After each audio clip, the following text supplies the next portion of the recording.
Dios te bendiga, nuevamente conectados para compartir la palabra del Señor. También podemos a través de medio encontrarnos y compartir no solo la palabra, sino también la oración.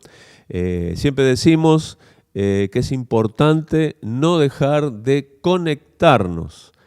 Como algunos dicen, la palabra tienen por costumbre. Así que Dios nos anima en este tiempo de cuarentena a conectarnos, no solo aquí en las redes, sino también conectarnos con Él para que su vida pueda bendecirnos y llegue hasta nosotros. Te invito a orar, hermano, hermana de nuestra congregación y a todos los amigos que nos ven aquí por las redes, para que Dios te bendiga, para que Dios bendiga a tu familia y también bendiga a nuestra nación.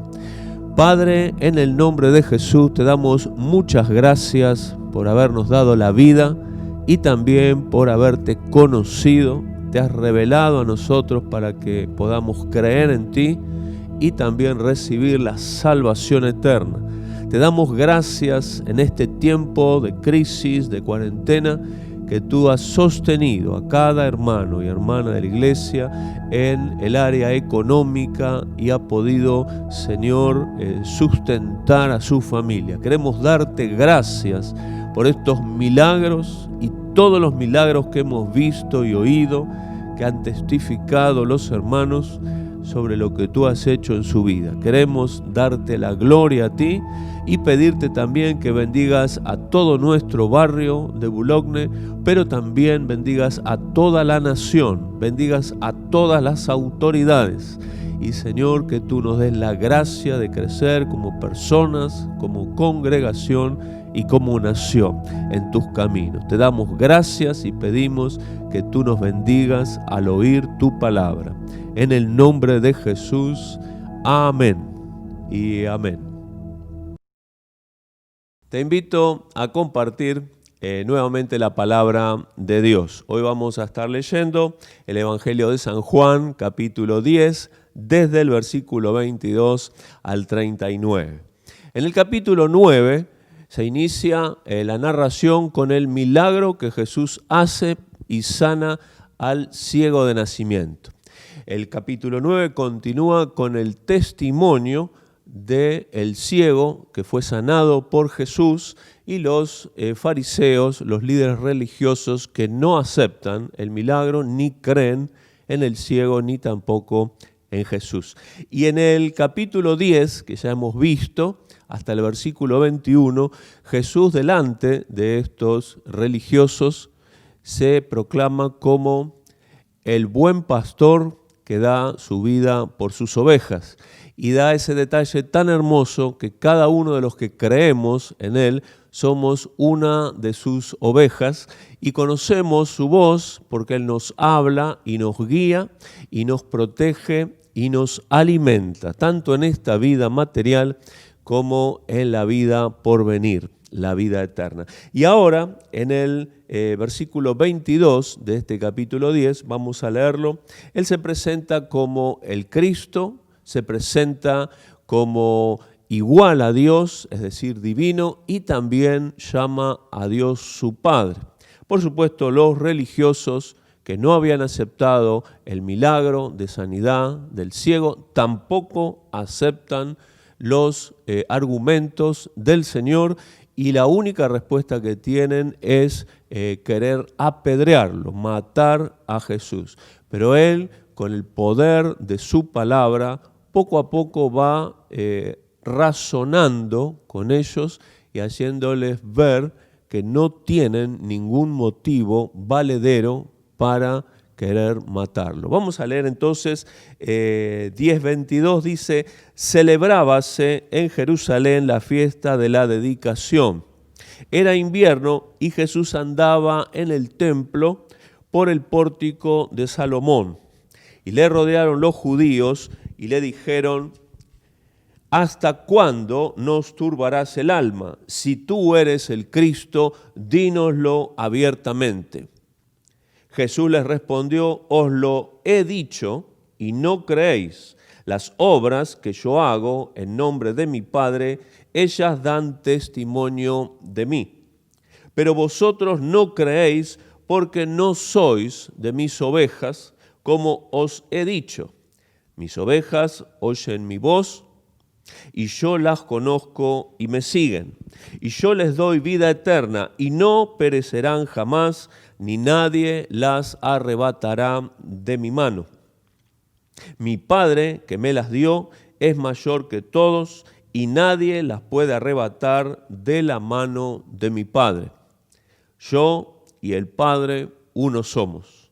Entonces los judíos volvieron a tomar piedras para apedrearle. Jesús les respondió: muchas buenas obras os he mostrado de mi Padre, ¿por cuál de ellas me apedreáis? Le respondieron los judíos diciendo: por buena obra no te apedreamos, sino por la blasfemia, porque tú, siendo hombre, te haces Dios. Jesús les respondió: ¿no está escrito en vuestra ley, yo dije, dioses sois? Si llamó dioses a aquellos a quienes vino la palabra de Dios, y la Escritura no puede ser quebrantada, al que el Padre santificó y envió al mundo, vosotros decís: tú blasfemas porque dije, Hijo de Dios soy. Si no hago las obras de mi Padre, no me creáis. Mas si las hago, aunque no me creáis a mí, creed a las obras, para que conozcáis y creáis que el Padre está en mí y yo en el Padre. Procuraron otra vez prenderle, pero él se escapó de sus manos. Aquí este pasaje que hemos leído presenta estos elementos que ya he comentado. Aquí en versículo 22 nos da el contexto en el cual sucede esta charla. No es inmediatamente después de los 21 versículos anteriores, sino que se calcula que hayan pasado unos 3 meses. Ahora Juan, el apóstol, escribe que estaban en Jerusalén celebrando la fiesta de la dedicación. Esta fiesta no era de las fiestas principales que mencionaba la Escritura, la ley de Moisés, sino que era una fiesta que había surgido por un acontecimiento que se dio unos 100 o 130 años antes de la venida del Señor. En ese tiempo los judíos, el pueblo de Israel, estaba dominado por el imperio griego y habían sido sometidos a una dominación violenta por parte de un rey de esa época que se llamaba, en la historia secular se lo conoce como Antíoco Epífanes, y este personaje está profetizado en el libro de Daniel como el que produjo la abominación desoladora. Eso quería decir sencillamente que como odiaba tanto al pueblo de Dios, él entró al templo donde ningún pagano, ningún gentil podía entrar, y en el altar de los sacrificios él mató un cerdo. El cerdo era un animal que era inmundo según la ley, porque Dios había querido enseñarles a los descendientes de Israel, al pueblo de Dios, que había animales que se podían comer y otros no, porque como no había un control sanitario, no había vacunas ni antibióticos, es muy sabido que este tipo de animales, los porcinos, pueden producir la triquinosis, y entonces, como no había los medios sanitarios, directamente la ley decía que no lo toquen ni lo coman. Y aquel que lo hacía, Dios relacionó la cuestión sanitaria con la cuestión ceremonial del templo, entonces quedaba catalogado como una persona inmunda por 7 días, no podía estar con su familia, ni asistir al trabajo, ni tampoco poder ofrecer los sacrificios, participar de la oración en el culto, tenía que quedar fuera de la ciudad, apartado, y esperar los 7 días por si había síntomas de contagio.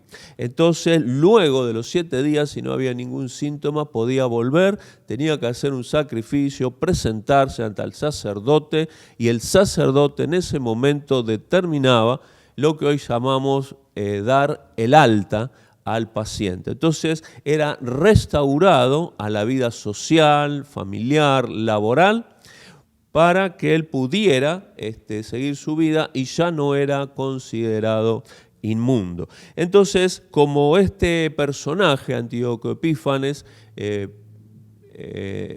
ensució, digamos, el altar de los sacrificios y todo el templo, los macabeos, que así se llamaban la familia de estos libertadores de Israel, limpiaron el templo y lo santificaron para que se pudieran hacer los sacrificios nuevamente. Entonces instituyeron esta familia, que eran los líderes de Israel en ese tiempo histórico, que se celebrase ese día de purificación del templo y le llamaban la fiesta de la dedicación. Era invierno, dice, así que calculamos que era aproximadamente diciembre, como en el hemisferio norte, diciembre es como julio aquí, en el hemisferio sur, entonces hacía mucho frío. Y Jesús, dice, andaba en el templo por el pórtico de Salomón. El pórtico de Salomón era una entrada que luego Juan y Pedro en el capítulo 3 de Hechos predican allí y sanan al paralítico, y luego al predicar en ese lugar 3.000 judíos se convierten al Señor Jesús. El pórtico era como un techo que tenía varias columnas, y entonces, como estaba techado, podían caminar por allí y tener ciertas charlas aunque lloviera. Y dice en el versículo 24, le rodearon los judíos en una actitud abiertamente agresiva y hablaron con él y le dicen: ¿hasta cuándo nos turbarás el alma? La idea es: nos tienes en vilo, estamos inquietos, ansiosos, porque queremos saber claramente. Y le dicen: si tú eres el Cristo, dínoslo abiertamente. Había un deseo de saber si él era o no el Cristo. Hasta este momento había Jesús mostrado a través de sus milagros y su enseñanza y la afirmación que venía de parte de Dios que él era el Cristo, o como se dice en hebreo, el Mesías. Y entonces ellos querían que él afirmara categóricamente esto. Pero también había una actitud mala de ellos, porque querían que él dijera que era el Mesías. Ellos tenían el concepto que el Mesías era un rey político a la manera del rey David, que fue el rey modelo del pueblo de Israel, porque Dios lo eligió y Dios lo bendijo, y Dios prometió a David que todos sus descendientes siempre iban a ser reyes en Israel. Siempre un descendiente, un hijo de David iba a reinar. Pero aquí ellos lo entendían, los judíos, como un Mesías político, un rey que venía a destruir en ese tiempo histórico al Imperio Romano. Entonces, afirmar categóricamente con esta palabra Mesías o Cristo que él lo era, indicaba que él se estaba rebelando contra la autoridad legal de ese tiempo, y entonces estaba desafiando o rivalizando con el emperador, con el César. Ellos querían que él afirmara esto para ir a acusarlo con los romanos y que los romanos lo mataran. Como él no había llegado todavía a su tiempo, afirmaba ser el Cristo, pero a través de sus obras y también de su carácter y sus palabras. Entonces él les contesta: os lo he dicho. No dice Mesías, dice: os lo he dicho y no creéis. Las obras que yo hago en nombre de mi Padre, ellas dan testimonio de mí. Miles de judíos, por el testimonio de Juan el Bautista, creyeron solamente al ver a Jesús que él era el Mesías. No tenían dudas. Juan había dado un testimonio claro en el capítulo 1 de este mismo evangelio, y entonces miles y miles habían creído que este desconocido, Jesús, era el Mesías de Israel. Pero el problema de los fariseos era un problema del corazón. Ellos no creían. Entonces, cuando uno no cree, todas las explicaciones no alcanzan porque han cerrado su corazón y no quieren escuchar. Están, como decimos popularmente, en el siglo XXI, ideologizados. Creen que una es la verdad, la que ellos creen, y todo lo que atente contra esa verdad está mal, por solamente estar en contra de lo que ellos creen. Pero aquí, en el versículo 25 al 29, él hace una argumentación. Primero afirma que es el Cristo, sin decir la palabra Cristo. Luego dice que las obras que él hace, que son las obras del Padre, de su Padre, demuestran que él es el Mesías, pero también dice que él es hijo del Padre, porque dice mi Padre. Y también les afirma que ellos no creen sencillamente por el hecho de que no son de sus ovejas. Él está haciendo una referencia al mensaje anterior, en el capítulo 10, versículos 3 y 4, que el buen pastor saca a sus ovejas solamente utilizando su voz. Y sus ovejas lo siguen, ¿sí?, porque ellas conocen la voz del pastor, y él aclara en los versículos 3 y 4 que no siguen la voz de los extraños, sean los ladrones de ovejas o sean otros pastores, sencillamente porque no conocen la voz de los extraños. Aquí hay algo muy maravilloso de parte del Señor, porque es cierto, hasta el día de hoy, los pastores de ovejas, como hemos tenido la oportunidad de ver un video donde muchas personas intentaban fingir la voz del pastor y las ovejas no prestaban atención.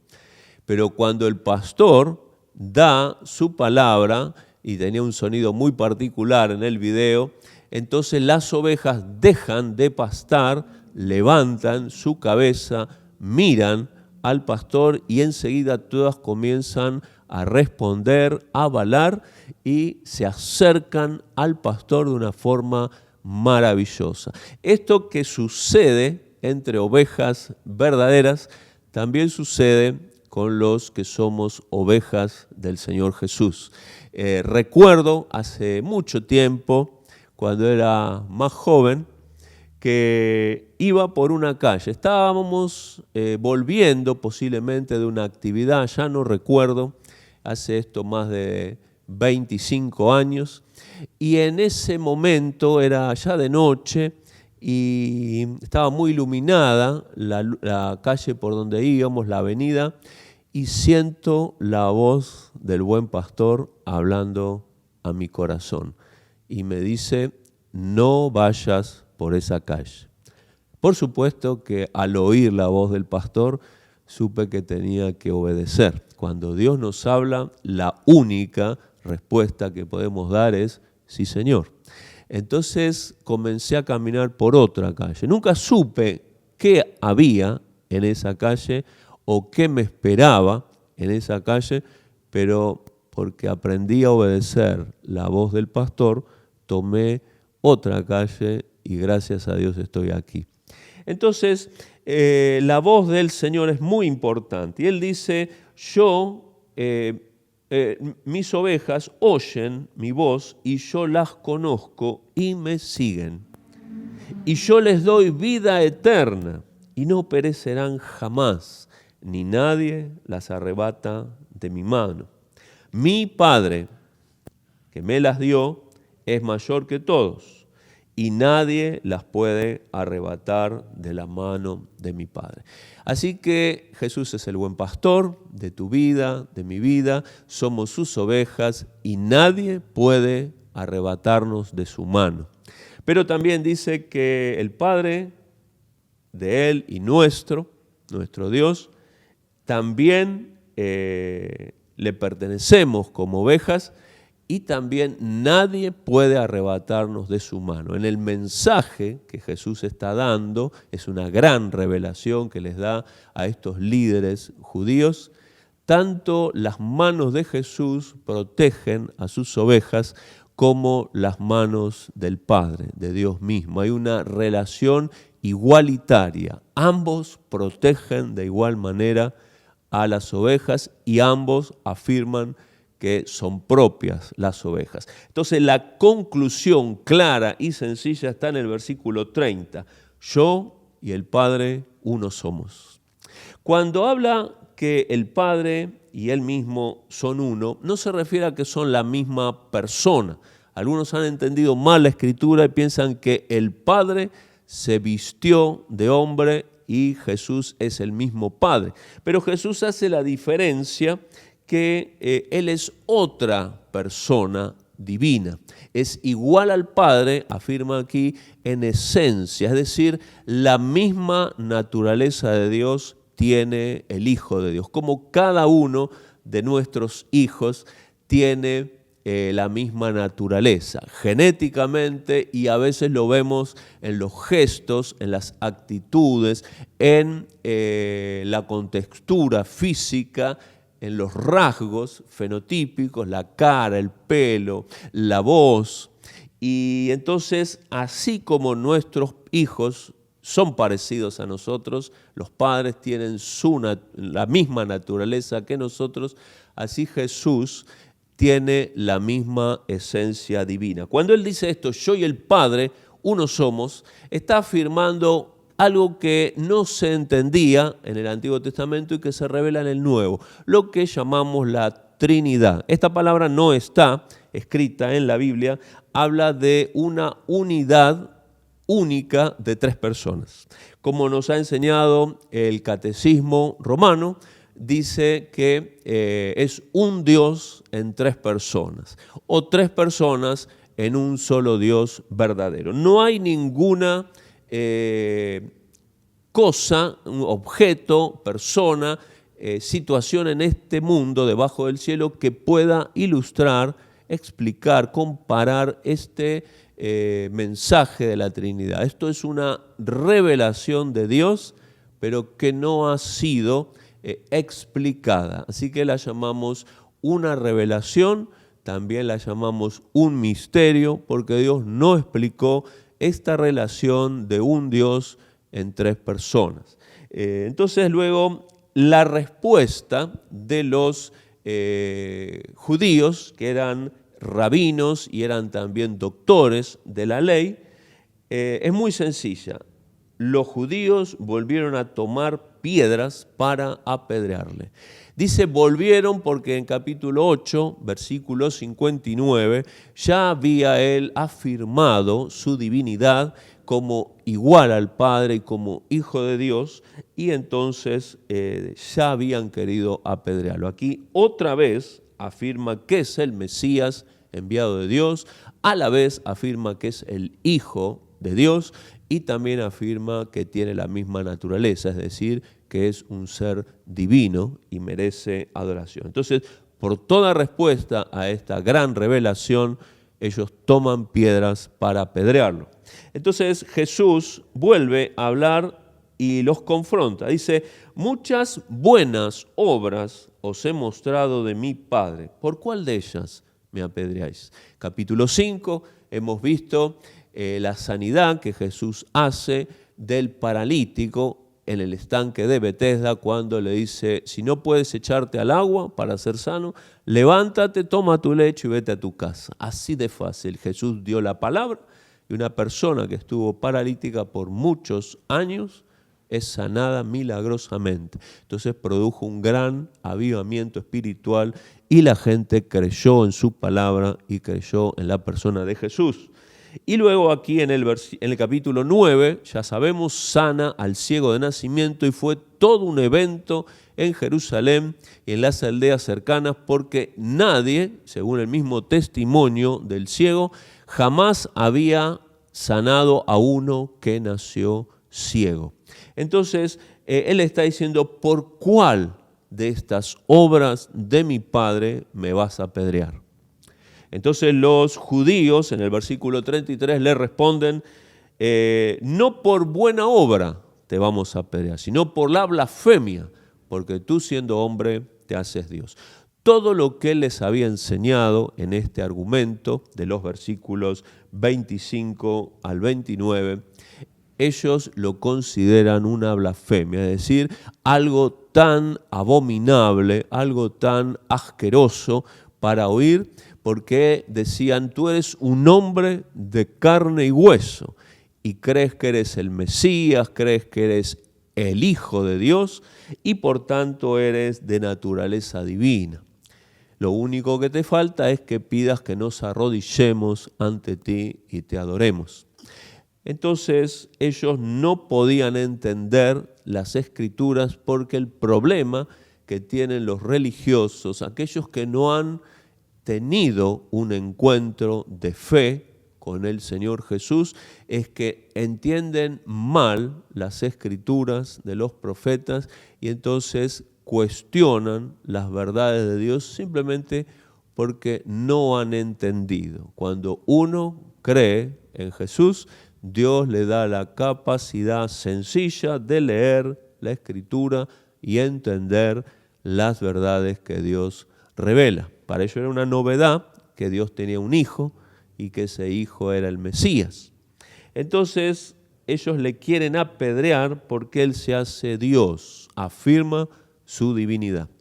Y luego hace otro argumento el Señor muy interesante, porque aquí utiliza una técnica de retórica que estudiaban los rabinos y los doctores de la ley, que era propia de su cultura judaica. Los primeros en hacer la retórica fueron los griegos, con su filosofía, y de eso se derivó a la retórica. La retórica es una forma de argumentar cualquier discurso, sea político, sea religioso o de cualquier índole, para que el oponente a esas ideas quede en silencio y no pueda reargumentar por la lógica que tienen esas ideas. Pueden ser ideas falsas, pueden ser ideas engañosas, pero el arte de la retórica no solo sirve para presentar la verdad, sino para argumentar de una manera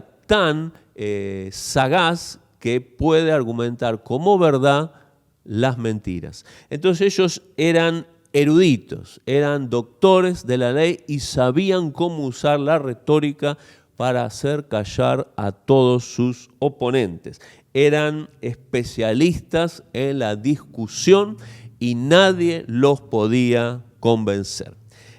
Conocí una abogada y en algún momento me ayudó en algunas situaciones legales y entonces yo me di cuenta que usaba la retórica, que no es algo malo, pero cuando uno usa las cosas para el mal, pues las consideramos malas.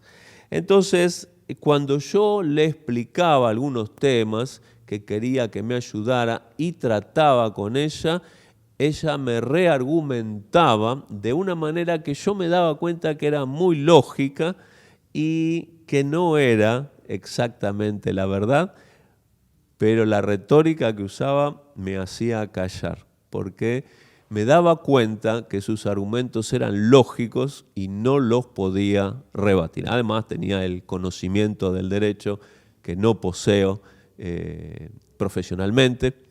Entonces, cada vez que discutíamos o compartíamos ideas por cuestiones importantes o pequeñas, siempre me ganaba la discusión y siempre yo terminaba con la boca cerrada. Yo sabía, y ella también sabía, que lo que ella estaba diciendo no era estrictamente la verdad, pero era legal y era lógico.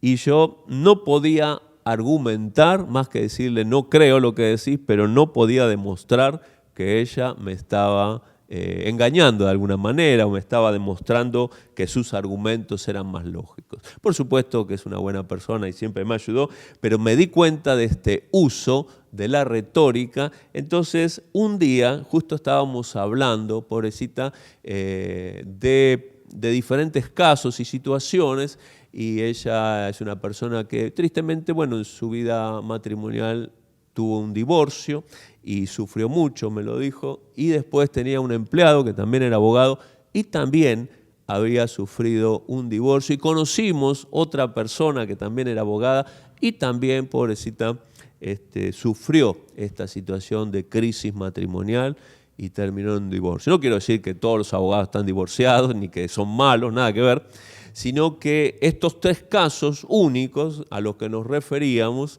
les pasó esta situación en su vida personal. Y entonces yo saqué una conclusión y argumenté, ¿no? Porque estábamos tomando un café tranquilos, sin ningún problema, y le digo, qué pena, ¿no? Porque los 3 representantes legales, los 3 abogados que conozco, han tenido esta triste situación de el quiebre de su relación matrimonial. Y entonces le digo, yo pienso esto, que la universidad de Derecho les enseña a litigar, que es el término jurídicamente correcto, ¿no? Es ir ante el juez y ofrecer las pruebas a su favor y la otra parte ofrece las pruebas a su favor y entre el tire y el afloje, el juez, que es imparcial, determina el punto medio, el punto justo y entonces se hace lo que dice el juez. Y yo le dije, la universidad los entrenó para litigar. Y me dice, sí, es cierto. Pero lamentablemente no los ha entrenado para la convivencia. Entonces, por primera vez en más de 20 años, ella pensó y me dijo, tenés razón, Rubén. Porque yo conocía otra ley que era la palabra de Dios. Entonces pude argumentar sincera y lógicamente y me dio la razón. Lo que quiero decir con todo esto es que los judíos utilizaban una retórica, una lógica en sus argumentos que casi era inquebrantable, no podía ser rebatida por la capacidad retórica que tenían. Entonces Jesús usa esa retórica, pero para el bien. Usa el método retórico, la estrategia que ellos utilizaban siempre para discutir y ganar, pero Él la usa para el bien, para mostrarles la verdad de Dios. Y dice, ¿no está escrito en vuestra ley? Yo dije, dioses sois.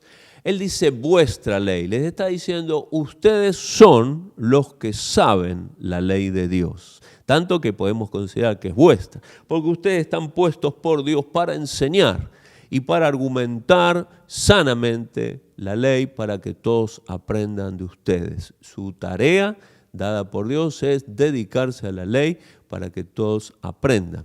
Así que es vuestra ley y ustedes no están considerando que en vuestra ley dice el Señor, yo dije, dioses sois.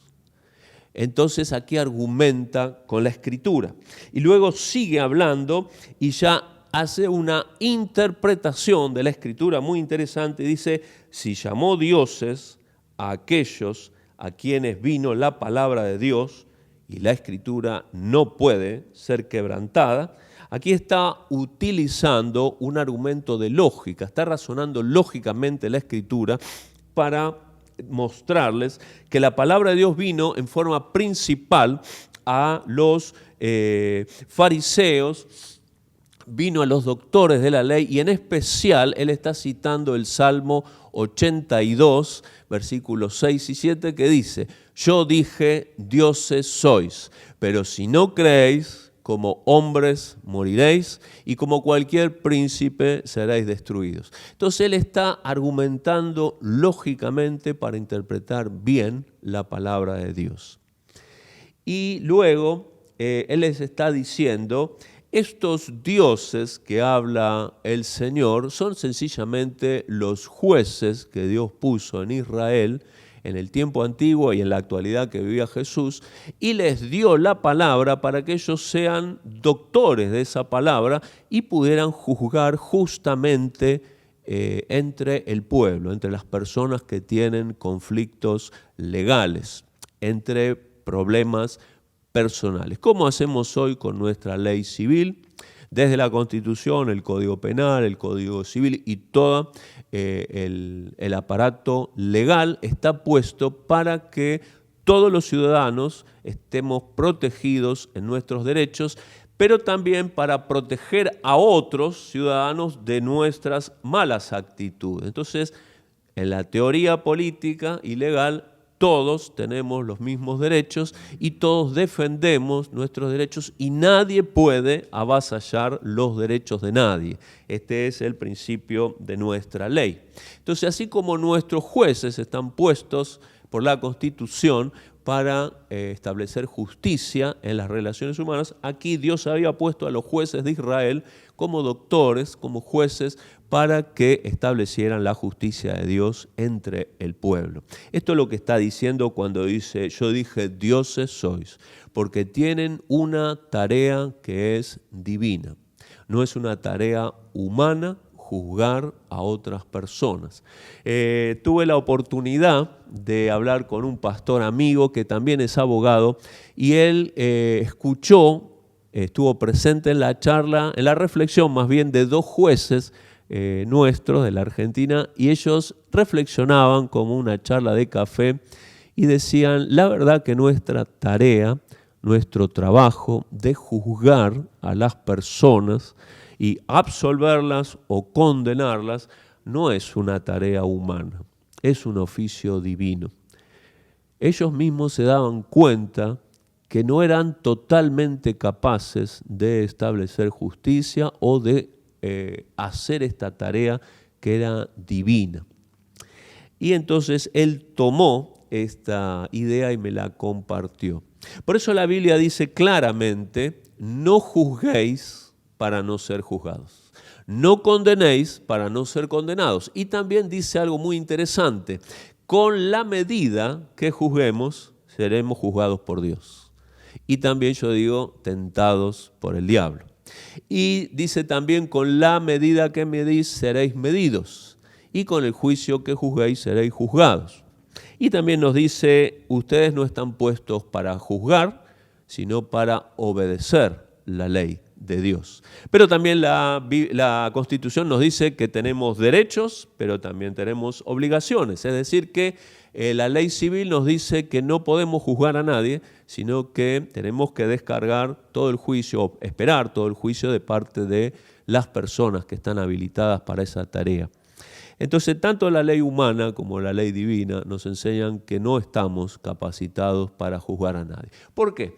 Porque cada vez que yo juzgo, o tú juzgas, dice la palabra que estamos juzgando injustamente. Pero ¿cómo puede ser?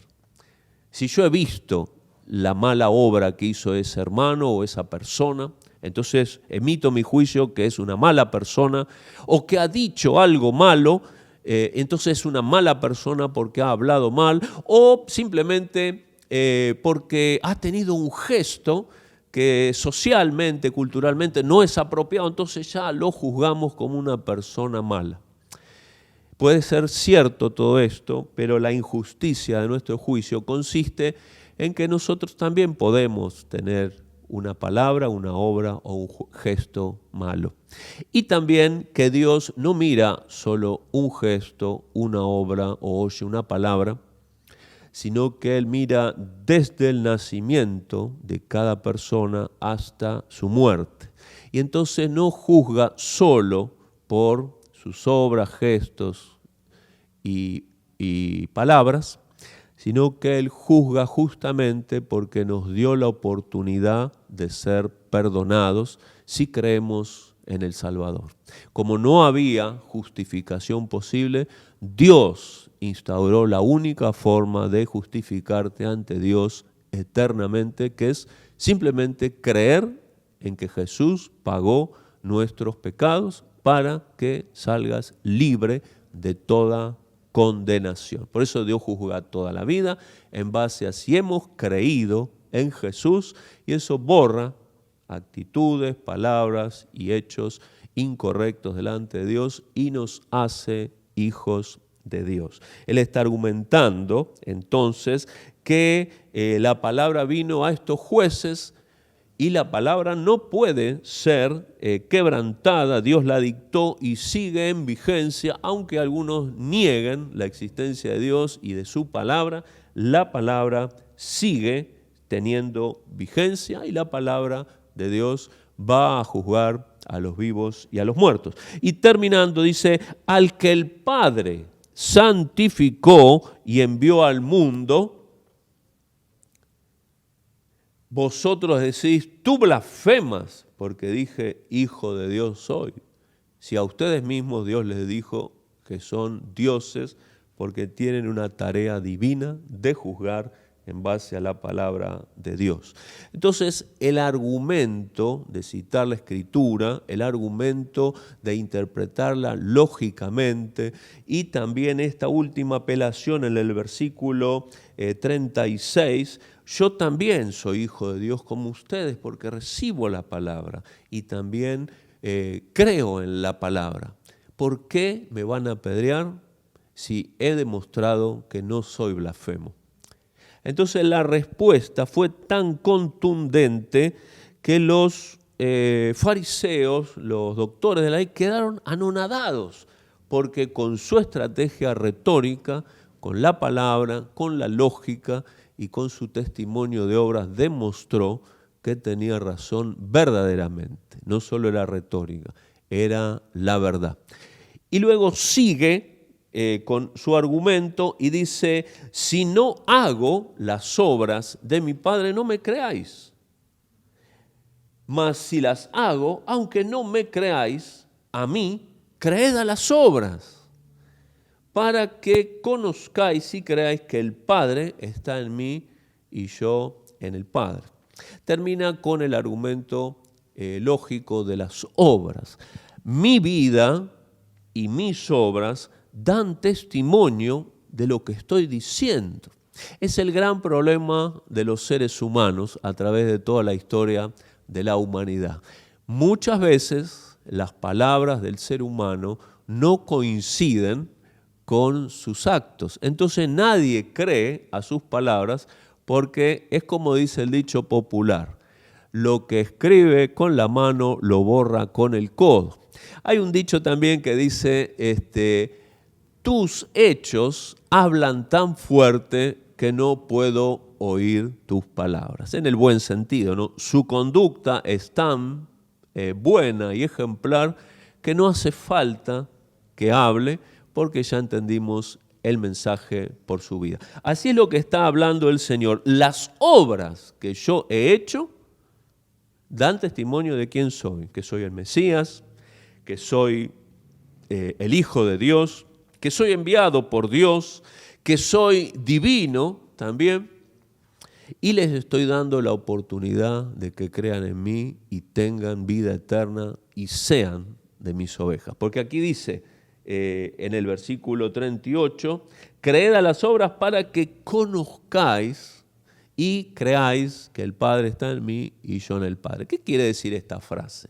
Yo tuve la oportunidad de estudiar estas dos palabras, estos dos verbos, en el texto original griego.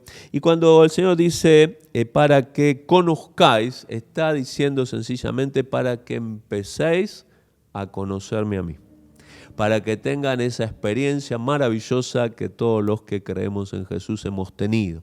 La experiencia del primer encuentro con el Señor, de aceptar a Cristo como el Salvador y tener esa experiencia de salvación. Los está invitando a la salvación. Los está invitando a aceptarle a Jesús como su Salvador personal. Pero luego dice también, y creáis. La idea de creer es síganme conociendo. Este deseo que tenía Jesús de que le acepten los doctores de la ley y también que sigan conociéndolo más y más y creyendo en él, es un deseo que un autor que he leído decía, es un deseo que nunca se iba a cumplir. Como si fuera una frustración de nuestro Señor, porque Él deseaba que le aceptaran y que le siguieran conociendo, pero ellos nunca lo iban a hacer porque tenían ese problema de incredulidad en su corazón.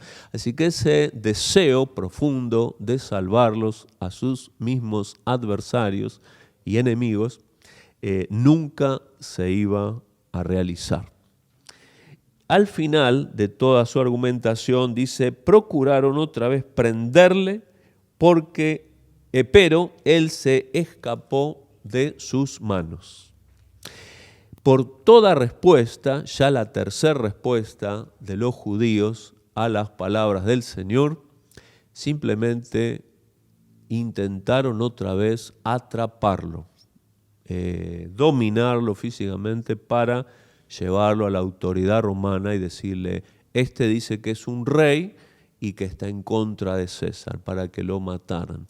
La idea de procuraban es que todo el tiempo estaban buscando la oportunidad y la circunstancia apropiada para atraparlo. Todo el tiempo estaban pergeñando en su cabeza estrategias de cómo hacerle, como decimos popularmente, pisar el palito, hacer una declaración incorrecta para acusarlo. Cómo atraparlo físicamente y entregarlo a los romanos. Y cuando dice prenderle, se refiere a que ellos tuvieron una actitud en un momento de atraparlo y tenían las piedras en la mano todavía mientras que Jesús estaba dando su discurso, pero el mismo verbo que habla de prenderle dice que fue en un momento ahí en este pasaje, quisieron atraparlo y quisieron apedrearlo, pero toda la argumentación del Señor hizo que ellos soltaran las piedras y quedaran anonadados de la revelación del Hijo de Dios y también de su argumentación escritural, lógica y del testimonio personal. Entonces, todo esto nos habla del gran poder de la palabra de Dios cuando conocemos a Jesús. La gran pregunta para nosotros es, ¿has aceptado a Jesús como tu Salvador personal? ¿Ya le has dicho que sí? Creo en ti, Jesús, que eres mi Salvador y mi Señor. Eres el que ha pagado el precio de mis pecados pasados, presentes y lamentablemente futuros. ¿Crees que el Señor Jesús te ha perdonado y te seguirá perdonando como Salvador? Vamos a hacer una oración y yo te invito, si quizás por primera vez has escuchado este mensaje de la palabra de Dios, los argumentos, las palabras del Señor Jesús, que van más allá de argumentos retóricos, religiosos, tradicionales, de costumbres, repetitivos, ceremonialistas, aburridos. Te invito a que si has escuchado palabra de Dios en este momento, le hables a Jesús en tu corazón, en tu lugar privado, y puedas decirle, creo en tu palabra, Jesús. No creo en hombres, creo en tu palabra, Jesús, y te acepto como el Mesías, el Hijo de Dios, como Dios mismo, y principalmente como mi Salvador, que paga el precio de mis pecados. Cerra tus ojos donde estés y orá con tu voz, con tu corazón al Señor Jesús. Yo te guío y hacemos una oración. Señor Jesús, te damos gracias por oír tu palabra y también por entender todos tus argumentos a nivel lógico y también a nivel escritural, y que nos muestra y nos demuestran tus obras que están en la Biblia, que tú has sanado y has bendecido y has cambiado el rumbo de millones de vidas. Por eso creemos en tu palabra, porque hemos visto tus obras. Y también queremos pedirte perdón por nuestros pecados y también queremos que seas nuestro Salvador eterno. Y que esa vida eterna que nos has prometido comience a partir de esta oración, de nuestro arrepentimiento, que comencemos una nueva relación contigo. Quiero conocerte y quiero seguir conociéndote, como le ofreciste a tus enemigos. En el nombre de Jesús. Dice la Biblia que cuando aceptamos a Jesús, Él nos perdona y tenemos la vida eterna. Así de fácil. Porque la única forma de relacionarnos con Dios es a través de creer en Él y en sus palabras. Y te voy a hacer otra pregunta. Si ya eres hijo de Dios, ¿estás dispuesto a predicar la palabra de Jesús, la palabra de Dios? ¿Estás dispuesto a hablar de Jesús, del Salvador que te salvó. Y también la Escritura nos enseña que si vamos a predicar, también debemos ajustar nuestra vida libremente a la palabra que vamos a predicar. Yo te invito a orar una vez más. Si ya aceptaste a Jesús, ya sos hijo de Dios, para que Dios te bendiga y puedas predicar su palabra, pero también puedas ajustar tu vida libremente a la palabra que vas a predicar. Cerramos los ojos para orar y concluir con nuestro mensaje. Padre, en el nombre de Jesús te damos gracias por tu palabra. Encontramos todas las respuestas de la vida, todas aquellas que tú has querido revelar para que sepamos la verdad y no quedemos discutiendo teorías por medio de la retórica falsa. Gracias por tu palabra que es verdad absoluta y la creemos y también la vivimos, la experimentamos, por tanto damos testimonio de que es la verdad. Señor, gracias por cambiar nuestro corazón para que cambie toda nuestra vida. Señor, queremos compartir tu palabra con otros sencillamente porque es verdad, la hemos probado y nos ha hecho bien. Queremos que a otros también le haga bien, pero ayúdanos cada día a libremente elegir que nuestra vida se ajuste a tu palabra para que podamos hablar con nuestra conducta, con nuestros hechos cotidianos y entonces también oigan nuestra palabra. Te lo pedimos en el nombre de Jesús. Amén y amén. Así terminamos este tiempo de la palabra del Señor. Espero que te haya bendecido. Comparte la palabra del Señor y vive la palabra del Señor.